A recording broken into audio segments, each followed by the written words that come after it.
In a society that was primarily agricultural, America over time became a world leader in industrialization. During the period of 1750 to 1920, America's economy completely transformed from relying on farming to relying on manufacturing of goods. The pre-industrialization era of America was dependent on the agricultural and overseas trade. This time period had many effects on America. Socially in the North, life revolved around the town and around the church. In the South, people focused on farming and plantations. The people traveled by horse-drawn carriages and depended on handmade tools for help to work. Politically, the North was governed by the church, and the South was ruled by wealthy planters and gentry. These planters also organized social events. The economy of the North was revolved around the range of jobs from fishers to merchants. In the South, the jobs revolved around farming, and the economy overall was based on commercial agriculture. The amount of raw materials available were important for the success of people. The amount of skilled workers one had in the North and the amount of slaves one had in the South was also a key part in success. The next stage of industrialization, early industrialization, introduced factory life and the production of goods. Immigrants began to arrive mainly from Ireland and Germany, which supplied a strong workforce. The social life of Americans was transformed in the early industrial era when new technology was invented, such as the telegraph, telephone, and typewriter. These creations made communication much easier. Political effects include land grants given by the government to railroad companies to encourage railroad building, and the rejuvenation of the slave influx because of the cotton gin. The cotton gin also influenced the economy by making cotton the #1 industry.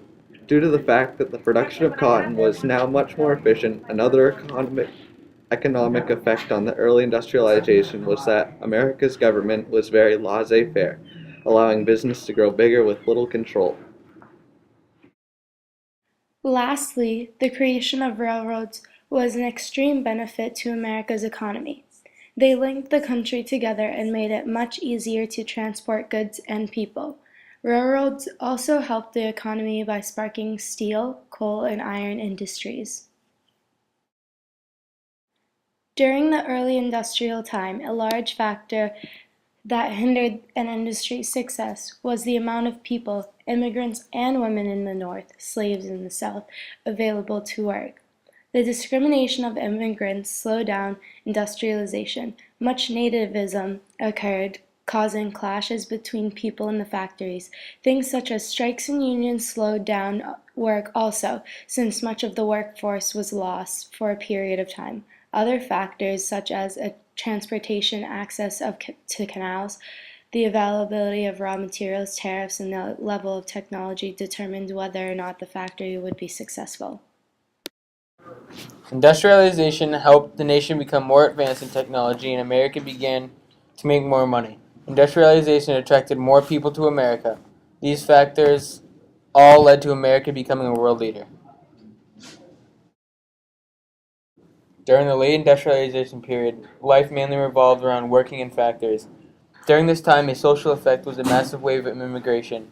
Majority of all the workers in the factories were immigrants. Due to the high population, cities in America rapidly grew. As they grew, more businesses were being created and more buildings were being created. Since they were being built so fast, some had many hazards such as fire hazards, locked doors, small rooms, or poor lighting. Progressive reforms affected the nation socially. For many new laws and codes were being set for Americans and American businesses. Social life was transformed when the automobile was invented. It allowed for people to live farther from work, making the suburbs flourish. Majority of families, poor or wealthy, owned an automobile, and transportation made much easier. Politically, the government was very corrupt during this time. Fraud and graft caused by political leaders hurt America. The government was still laissez-faire, which allowed for businesses to become big. America's economy did well as a big business grew. Many businesses were vertically or horizontally integrated with others, causing them to become more successful. For example, John Rockefeller and the Standard Oil Company. A factor that significantly helped industrialization during the period was the assembly line. It allowed for a large job to be cut into small, simple tasks that even an unskilled worker were able to do. The assembly line made work more efficient and also made supply of goods increase. The amount of technology also hindered industrialization, as well as the amount of immigrants able to work. A factor that hurt American business were the progressive reforms. These made businesses follow stricter laws or codes. A country with more money meant more power. America, becoming more industrialized, was becoming very strong economically. The country lured in much money from its mass production of goods and continued to grow by becoming more involved in manufacturing, which moved America up to becoming a world leader.